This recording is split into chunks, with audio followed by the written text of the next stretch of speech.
আজকে নিয়ে হাজির হয়েছি নতুন একটা রেসিপি, নতুন একটা ভিডিও আপনাদের সাথে শেয়ার করতে। বিট দিয়ে লুচি আর ধনেপাতার চাটনি। বাই দ্য ওয়ে, আমি রিজু, আপনারা আছেন রিজুর রান্নাঘরে। রিজুর রান্নাঘরে আবার জানাই সবাইকে একবার স্বাগতম। অনুরোধ রইল ভিডিওটা প্রথম থেকে শেষ পর্যন্ত পুরোটাই দেখবেন, আশা করি আপনাদের খুব ভালো লাগবে। আর আমার চ্যানেলে নতুন কোনো বন্ধু হয়ে থাকলে অতি অবশ্যই সাবস্ক্রাইব করার অনুরোধ রইল। তো বন্ধুরা, সবার প্রথমে আমি এখানে দুটো বিট নিয়ে নিয়েছি। তো বিট দুটোর খোসাগুলো ছাড়িয়ে নেব।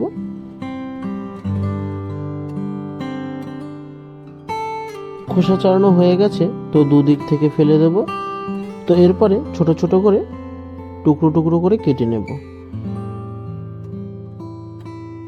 বন্ধুরা, বিটগুলোকে ধুয়ে মিক্সি করে নেব। তো মিক্সি বাটি নিয়ে নিয়েছি। তো এরপরে পেস্ট করে নেব। তো পেস্ট করা হয়ে গেছে। তো এরপরে এখানে আমি 3 থেকে 4 চামচ ময়দা ব্যবহার করব, তাই ময়দা নিয়ে নিচ্ছি। এরপরে দিয়ে দেবো পেস্ট করে নেওয়া বিট, দিয়ে দেবো পরিমাণ মতন লবণ, আর দিয়ে দেবো কালো জিরে। তো দিয়ে বন্ধুরা এটাকে ভালোভাবে প্রথমে মেখে নেব।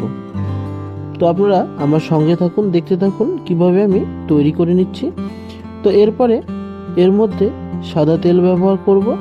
তো অল্প অল্প করে তেল দেব আর ময়দাটাকে ভালোভাবে মেখে নেব। কিছুটা জলও ব্যবহার করেছি বন্ধুরা এখানে। তো একেবারে ফাইনালি রেডি হয়ে গেছে মাখা। তো এরপরে তেল দিয়ে 10 থেকে 15 মিনিটের জন্য ঢেকে রেখে দেব রেস্ট হওয়ার জন্য। অন্যদিকে আমি চাটনি বানিয়ে নেব, ধনেপাতার চাটনি।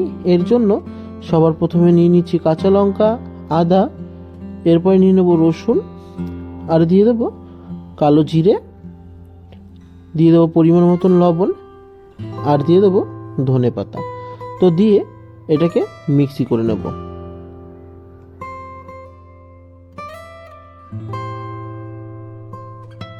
বন্ধুরা, পেস্ট করা হয়ে গেছে। তো চাটনি একেবারে তৈরি হয়ে গেছে। তো এক ঢেলে নিচ্ছি বাটিতে, আর এর সাথে অ্যাড করে দেবো তেঁতুল। তো দিয়ে এটাকে নাড়িয়ে চাড়িয়ে রেখে দেব। এরপরে বন্ধুরা ময়দাটাকে একটু ছেনে নিয়ে ছোট ছোট ডো বানিয়ে নেব। এরকম ভাবে ছোট ছোট ডো বানিয়ে নেব।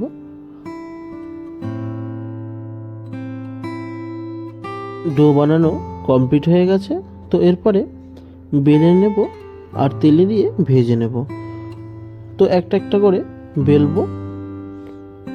তো ঠিক এভাবে করেই বেলে নিয়ে সবগুলো রেডি করে নেব ভাজার জন্য। তো বন্ধুরা, ভাজার জন্য একটা ফ্রাই প্যান নিয়ে নিয়েছি।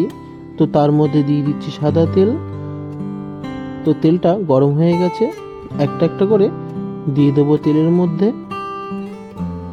গ্যাসের ফ্লেমটা লো টু মিডিয়ামে রাখবো। তো ঠিক এভাবেই নাড়িয়ে চাড়িয়ে লুচিগুলো একেবারে সব তৈরি করে নেব।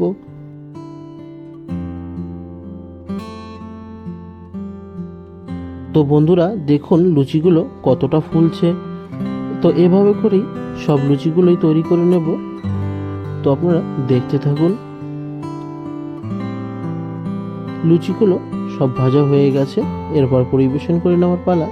তো ভালো লাগলে অবশ্যই আমার চ্যানেলটাকে লাইক, কমেন্ট, শেয়ার আর সাবস্ক্রাইব করে আমার পাশে থাকবেন। আর অতি অবশ্যই কমেন্টে জানাবেন আপনাদের এই রেসিপিটা ঠিক কেমন লেগেছে।